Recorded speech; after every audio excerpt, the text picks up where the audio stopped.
Hello everyone, welcome in Kiran learners academy. इस video में हम करेंगे दोस्तों आरआरबी ग्रुप डी साइंस के प्रीवियस ईयर क्वेश्चन। और ये क्वेश्चन पेपर पूछा गया था 18/9/2022 को फर्स्ट शिफ्ट में। जितने भी क्वेश्चन आए थे साइंस के इस पेपर में सारे के सारे कवर करेंगे। फर्स्ट क्वेश्चन है, when sunlight pass through a canopy of a dense forest tiny water droplets in the mist dash light and the Tyndall effect is observe. तो यहाँ बताना आपको क्या होगा। जब सूर्य का प्रकाश किसी घने जंगल के वितान से होकर गुजरता है तो कुहासे में जल की छोटी छोटी बूंदें प्रकाश को डैश करती हैं और टिंडल प्रवाह दिखाई देता है। टिंडल इफेक्ट मतलब कि दिखता है। तो आप ध्यान रखेंगे, when the sunlight enters the dense forest the rays of light pass through the these particles of colloids and get scattered. ठीक है, तो क्या होती है दोस्तों, टिंडल इफेक्ट में स्कैटरिंग होती है, इसलिए option third is correct. Question number 2. For a given concave mirror of a focal length 0.1 meter, if an object is kept at a distance of 0.2 meter, then image distance will be। ठीक है, image की distance हमें बतानी है। देखो, आपको mirror formula याद होना चाहिए। 1/f किसके बराबर होता है? 1/v plus 1/u। ठीक है, अब फोकल लेंथ देखो, इसको सेंटीमीटर में कन्वर्ट कर लो पहले। तो ये 0.1 मीटर है, तो इसको सेंटीमीटर में कन्वर्ट करेंगे दोस्तों। 1/10 इंटू 100 करेंगे तो ये आएगा 100 सेंटीमीटर, सॉरी 10 सेंटीमीटर। कितना आएगा? 10 सेंटीमीटर। और फोकल लेंथ कॉनकेव मिरर के केस में लेते हैं नेगेटिव और कॉन्वेक्स में लेते हैं पॉजिटिव। ये होगा माइनस के 1/10। 1/v और ऑब्जेक्ट भी लेफ्ट साइड नेगेटिव लेते हैं। ठीक है, तो 2/10 इसको सेंटीमीटर में कन्वर्ट करेंगे, 100 से मल्टीप्लाई करोगे तो ये आएगा 20 सेंटीमीटर, मतलब कि 1/20। तो इस साइड जाके प्लस हो जाएगा, ये माइनस के 1/10 प्लस के 1/20। 1/v के बराबर 20 एलसीएम आएगा दोनों का।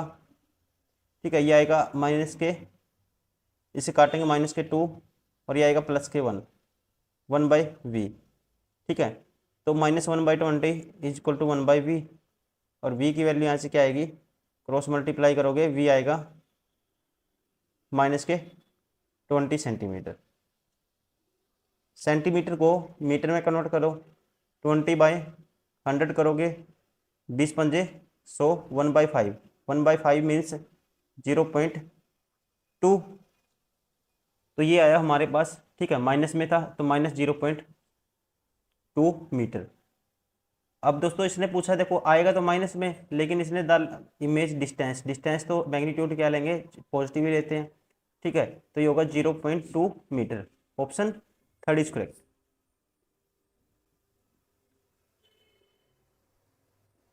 Question number 3, which of the following properties of carbon is responsible for a large number of carbon compound. ठीक है, तो कौन सी प्रॉपर्टी है जो रिस्पॉन्सिबल है दोस्तों? ये होती है कैटेनेशन प्रॉपर्टी और tetravalency property. Catenation property means ability to form bond with other carbon atom. Tetravalency means due to 4 valency of carbon it is capable of bonding with 4 other carbon atom. ठीक है, तो ये दोनों properties में होती हैं, दोनों की दोनों कैपेबिलिटीज में होती हैं, इसलिए option 4 is correct. Question number 4, which of the following is based on the principle of electromagnetic induction. ठीक है, तो इसके ऊपर बेस कौन सा है ये बताना है। The magnetic field exert to force of a current carrying conductor and electric current is produced in magnetic field. The electric produces a glass rod. The relative motion between a coil and a bar magnet induces electric current। दोस्तों main property क्या है? इसमें क्या होता है? Induce current पैदा हो जाता है, अपने आप करंट पैदा हो जाता है। ठीक है, कब? The relative motion between a coil and a bar magnet क्या करते हैं? ये इंड्यूस करंट, इलेक्ट्रिक करंट क्या करते हैं? पैदा कर देते हैं, बन जाता है। तो इसलिए ये इसकी प्रॉपर्टी होती है इलेक्ट्रोमैग्नेटिक इंडक्शन की। ठीक है ना, option 4 is correct. Question number 5, an electric lamp is connected to a 240 VDC source. The current flowing through the lamp is 0.25 ampere. The power of the lamp is. ठीक है, power आपको बतानी है lamp. ठीक है, तो पावर होता है दोस्तों, ये ध्यान रखेंगे, पावर होता है VI के बराबर। ठीक है, पावर कितना होता है? VI के बराबर। तो यहाँ से करंट आई पता है हमें और वोल्टेज पता है। 240 गुना करोगे आप 0.25, तो ये आएगा हमारे पास, इसको लिखेंगे 25/100। ठीक है, तो 0 से 0 कैंसिल, 5 दूनी 10, 5 पंजो 25, 2 पे काटेंगे 12 आएगा, 12 पंजे होता है 60। ठीक है, तो पावर आएगा कितना, 60 vote. Option first is correct.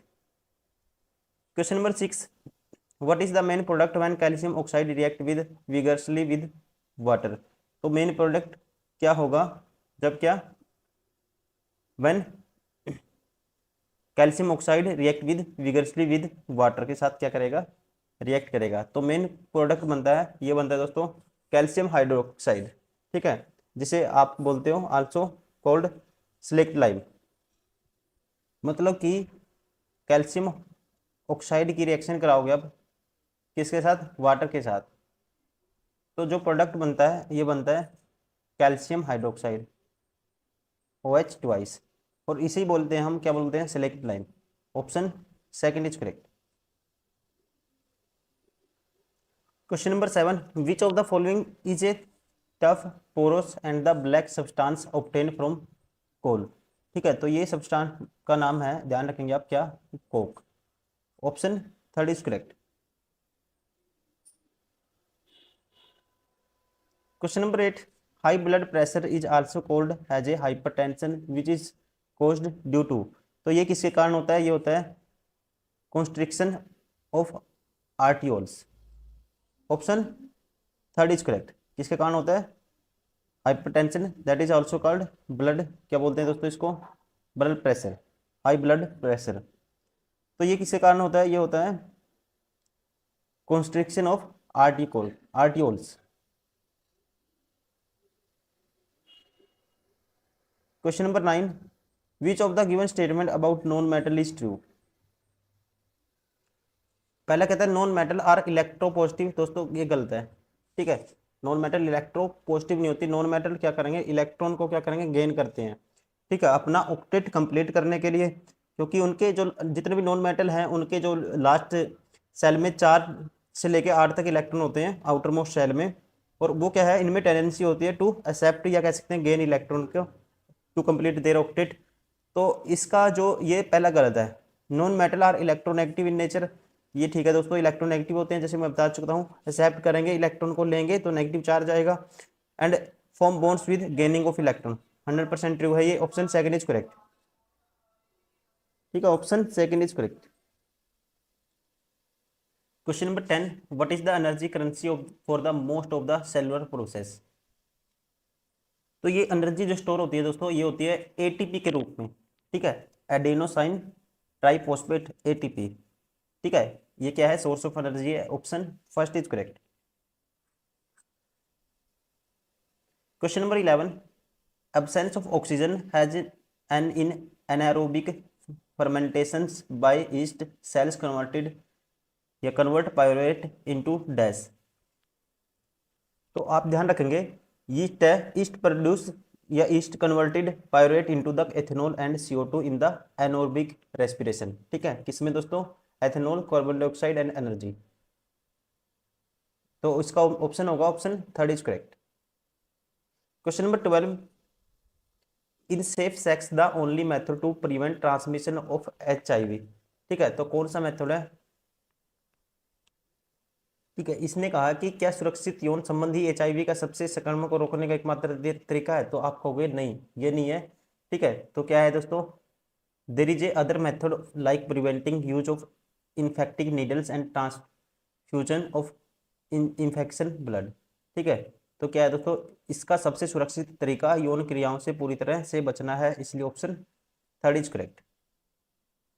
Question number 13, which of the following statement is correct with respect to alkanes. ठीक है, अल्केन्स के रिस्पेक्ट में कौन सा है जो करेक्ट है, ये आपको बताना है। पहले कहता है unsaturated hydrocarbon contain one more single bond, saturated hydrocarbon contain one और more double bond, saturated hydrocarbon contain one और मोर सिंगल बॉन्ड। ठीक है, तो दोस्तों ये ठीक है। इसमें क्या होता है, देखो एल्केन का जो जनरल फॉर्मूला होता है ये होता है CnH2n+2। ठीक है, इसका जनरल फॉर्मूला होता है, और बॉन्ड क्या होता है, सिंगल बॉन्ड होता है। ठीक है, एटम्स में जो बॉन्ड होगा सिंगल बॉन्ड होगा ओनली, इसलिए option third is correct. Question number 14, group second element in modern periodic table also known has, तो इसे कहते हैं और क्या कहते हैं, alkaline earth metal. Option first is correct. Question number 15, the heat produced in the register of 100 home when A current 5 ampere passes through it's for 15 minute is. ठीक है, तो हीट प्रोड्यूस्ड आपको बताना है। तो दोस्तों हीट प्रोड्यूस इसका formula होता है, आपको याद रखना है, H is equal to I square R T. I की वैल्यू क्या है, करंट कितना है, 5 एम्पियर है, करंट है जी, 5 का स्केयर करोगे 25 हो जाएगा, और रजिस्टेंस कितना है 100 ओम है, और टाइम है जी 15 मिनट। 15 मिनट को आप सेकंड में कन्वर्ट करोगे, टाइम लेते हैं हम सेकंड में, 15 छिक्के 90, तो ये हो जाएगा 15 मिनट को किस में कन्वर्ट करेंगे, सेकंड में, तो 15 छिक्के 90, एक जीरो हो रहा है 900, 25 निमा 225 के आगे आएंगे 3 जीरो। ठीक है, तो हीट आएगा जो कितना आएगा, इतने जूल आएगा। ठीक है, और आप इसको कन्वर्ट कर सकते हो आगे, 10 की पावर 3 तो ये है, सॉरी 4 तो ये है 10 की पावर, और एक पॉइंट यहाँ लगा देंगे तो इसको कर सकते हैं 2.25 इंटू 10 की पावर 6 जूल। ऐसा ऑप्शन कौन सा है, ये है option second, option second is correct. Question number 16, which of the following statements are correct, इनमें से कौन सी करेक्ट है आपको ये बतानी है। पहला कहता है children will inherit an X chromosome from their mother. ठीक है, सभी बच्चों में एक्स गुणसूत्र उनकी माँ से वसांग होते हैं, दोस्तों ये 100% ट्रू है। ठीक है, जिस बच्चे में उसकी माँ से एक्स गुणसूत्र वसांगत होता है वह लड़की होगी, कोई जरूरी नहीं है दोस्तों, ये गलत है कि वाई मिलेगा फादर से तो लड़का हो जाएगा। ठीक है, मदर से तो एक्स फिक्स ही होता है, ये डिपेंड नहीं करता मदर पे, ये डिपेंड करता है फादर पे। Women have a perfect pair of sex chromosome, both are called X, दोस्तों वुमेन में दोनों एक्स होते हैं, ये ठीक है। A child who inherits a Y chromosome from his father will be a boy, ये भी ट्रू है दोस्तों। तो ए सी डी ट्रू है, बी गलत है, option 4 is correct. Question number 17, the position of an object is placed in front of A concave mirror that's give a real inverted image at infinity is. ठीक है, concave mirror की बात हो रही है, कहता है अवतल दर्पण के सामने डैश रखी वस्तु का अनंत पर एक वास्तविक और उल्टा प्रतिबिंब बनता है। तो वस्तु कहाँ पे रखनी है अगर इमेज बनाना है आपको, इन्फिनिटी पे। देखो ये है कॉनकेव मिरर, इसे बोलते हैं दोस्तों प्रिंसिपल प्रिंसिपल एक्सिस, ये फोकस है, फिर इसके बाद डबल दूरी पे ये सेंटर ऑफ कर्वेचर है, ये है इन्फिनिटी। देखो ऑब्जेक्ट की पोजीशन कहाँ हो सकती है, आपको मैं बताता हूँ इसका डायरेक्ट कैसे करना है आपको। इमेज कहाँ बनाना है, इन्फिनिटी पे बनाना है, इमेज यहाँ कब बनेगा आपको ये बताना है। ठीक है, देखो ऑब्जेक्ट हो सकता है, ऑब्जेक्ट इन्फिनिटी पे हो सकता है एक, दूसरा इनके दोनों के बीच में हो सकता है सेंटर ऑफ कर्वेचर और इन्फिनिटी के बीच में, तीसरा सेंटर ऑफ कर्वेचर पे हो सकता है, चौथा सेंटर ऑफ कर्वेचर और फोकस के बीच में हो सकता है, पांचवा फोकस के बीच पे हो सकता है। ठीक है, छठा इनके बीच में हो सकता है। अब यहाँ देखो इमेज है ना, जब ऑब्जेक्ट कहाँ पे होगा, इन्फिनिटी पे होगा, तो यहाँ से काउंटिंग करोगे या एक नंबर दोगे इसको, फिर यहाँ दो दोगे, ये इमेज ऐसे बनेगी 2 3, फिर चौथी बनेगी ये तीसरी सेंटर ऑफ कर्वेचर, चौथी यहाँ बनेगी और पांचवी यहाँ बनेगी। ठीक है, तो देखो जब ऑब्जेक्ट आपने कहाँ रखा, 5 नंबर कहाँ दिया मैंने, जब फोकस पे था 5 नंबर, तो इमेज कहाँ बनती है आपको ऐसे याद करना है, इन्फिनिटी पे बनती है, तो ऑब्जेक्ट कहाँ होना चाहिए, फोकस पे, option second is correct. Question number 18, कोई प्रकाश किरण उसकी किसी कांच के प्रिज्म के अपवर्तक पृष्ठ ए बी पर आपतित होती है और अन्य अपवर्तक पृष्ठ ए सी से बाहर निकलती है, निम्न कथनों पर विचार कीजिए। मैं इंग्लिश में इसको बता देता हूँ। कहता है A ray of white light incident on a refracting surface AB of a glass prism and emerges out of the other refracting surface AC. Consider the following statement। पहला कहता है, ठीक है, पृष्ठ AB का अपवर्तन कोण श्वेत प्रकाश के विभिन्न रंगों के अभिन्न होता है। द एंगल ऑफ रिफ्रैक्शन कहता है surface AB is different from different colour of the white light. दोस्तों जब लाइट पड़ेगी ना 7 कलर में डिवाइड होती है, आप ध्यान रखेंगे, जैसे विपग्योर में डिवाइड होगी, विपग्योर ठीक है। अब जो लाइट डिपेंड करेगी किस पे, जी कहता है the angle of refraction depend करता है किस पे,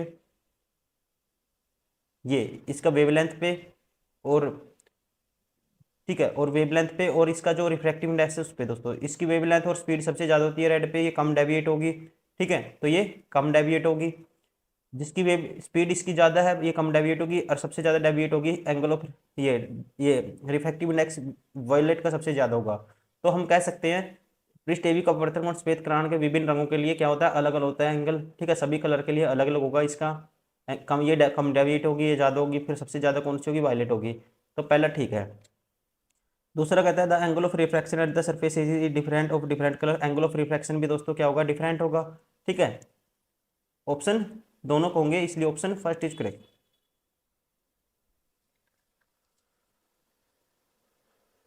question number 19, which of the following statement is correct for washing soda. ठीक है, वॉशिंग सोडा के रिगार्डिंग कौन सी स्टेटमेंट करेक्ट है। वॉशिंग सोडा का जो फॉर्मूला होता है दोस्तों, ये होता है Na2CO2 10H2O। ठीक है, क्या होता है, Na2CO2 10H2O। अब आपको बताना है correct for the washing soda. पहले कहता है वॉशिंग सोडा इज Na2CO3, दोस्तों ये गलत है, क्या होता है Na2CO2 10H2O। दूसरा कहता है washing soda is use for the preparation of glass, ये दोस्तों 100% ठीक है, इसका मैन्युफैक्चरिंग में यूज किया जाता है ग्लास को मैन्युफैक्चर करने के लिए, ठीक है, इसलिए ये ठीक है। बाकी पता लग गया तो अब तो कुछ देखना ही नहीं है, वैसे पढ़ लेते हैं। Washing soda is decolourising agent, ये गलत है। Washing soda is use for the production of H2 and Cl2, ये भी गलत है दोस्तों, ठीक है। तो सेकंड ट्रैक ठीक है, वॉशिंग सोडा का यूज होता है ग्लास इंडस्ट्री में ग्लास बनाने के लिए, option second is correct. Question number 20, which of the following statement is true for solution with high concentration of hydroxide ion. ठीक है, तो कौन सा इसमें से ट्रू है। Sodium is sorry solution is basic with high pH value. तो ध्यान रखेंगे a basic solution is a solution in which the concentration of hydroxide ion is greater than the concentration of hydrogen ion. ठीक है, hydroxide ion की जो concentration होनी है होनी चाहिए, वो ग्रेटर होनी चाहिए किससे, concentration of the hydrogen ion से। तो पहला कहता है solution in basic with high pH value. अब जो पीएच मान हम 0 से 14 तक मापते हैं, ठीक है, आपको पता ही होगा। अब अगर 7 से कम है दोस्तों तो एसिडिक इन नेचर होता है, और पीएच वैल्यू अगर ज़्यादा है 7 से ज़्यादा है तो क्या आएगा, फिर बेसिक इन नेचर होगा। तो हम कहेंगे solution is basic with high pH value, option first is correct. Question number 21, which of the following wastes cause least damage to environment. ठीक है, least damage to environment, which of the following wastes cause. तो इसका जो right answer होगा ये होगा option क्या है दोस्तों, पेपर कप्स, कागज के cup, option second is correct.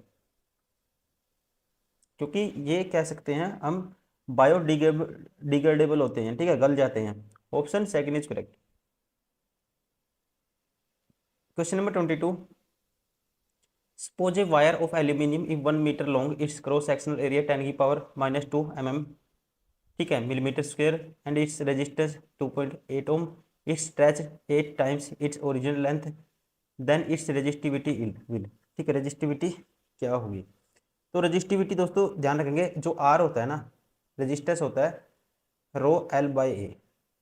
तो यहाँ से रेजिस्टिविटी की वैल्यू निकालते हैं, ये होगा RA डिवाइड बाई एल, किसके बराबर आएगा, रो के बराबर आएगा, रेजिस्टिविटी के बराबर। अब रेजिस्टेंस सबकी वैल्यू गिवन है इसकी, ठीक है, तो यहाँ से रेजिस्टिविटी की वैल्यू आ जाएगी हमारे पास, आर की वैल्यू क्या है 2.8 है, आर की वैल्यू है 2.8 into area of cross section क्या है 1 मीटर लॉन्ग। ठीक है, एरिया ऑफ क्रॉस सेक्शन है जी 1 मीटर लॉन्ग, सॉरी लेंथ क्या है 1 मीटर लॉन्ग। तो एल की वैल्यू तो नीचे है, ठीक है 1 है, एरिया ऑफ क्रॉस सेक्शन कितना है 10 की पावर -2 मिलीमीटर स्क्वायर है। तो इसको कन्वर्ट कर देंगे किस में, मीटर स्क्वायर में। तो ये करेंगे हम, ये है 10 की पावर -2, और 10 की पावर -2 तो मीटर स्क्वायर में कन्वर्ट करेंगे दोस्तों 10 की पावर -6 से आप क्या करोगे, मल्टीप्लाई करोगे, ठीक है, तो ये हमारे पास आएगा 2.8 इंटू 10⁻⁻8 ओम। क्योंकि मिलीमीटर से जब मीटर में कन्वर्ट करोगे आप, तो 1 मिलीमीटर को 1000 से डिवाइड कर देते हैं मिलीमीटर में कन्वर्ट करने के लिए। तो यहाँ 2 है, ठीक है। मीटर मिलीमीटर स्क्वायर था, इसलिए 10⁻³ ऊपर जाके 10⁻6 हो गया, ठीक है। तो इसका जो राइट आंसर हो गया कौन सा हो गया फिर इस हिसाब से, option first is correct. Question number 23, select the compounds A and be produced in the given reaction. ठीक है, ए और बी इसमें जो रिएक्शन करवाई हमने सोडियम हाइड्रोक्साइड की, तो इसमें जो प्रोडक्ट बनेंगे दोस्तों वो क्या बनेंगे आपको ये बताना है। अब देखो, जब आप सोडियम हाइड्रोक्साइड की एसिटिक एसिड के साथ रिएक्शन करवाओगे तो यहाँ पे बन जाएगा हमारे पास CH3COO Na। क्या बनेगा? सोडियम एसीटेट प्लस दोस्तों, ठीक है, एक H ये था और ऑक्सीजन के साथ वाटर बन जाएगा, ठीक है। जो साल्ट प्रोडक्ट बनेगा ये बनेगा, ठीक है, और वाटर रिलीज होगा। तो ऑप्शन हो गई हमारा कौन सा करेक्ट होगा, CH3COONA and H2O। Option second is correct.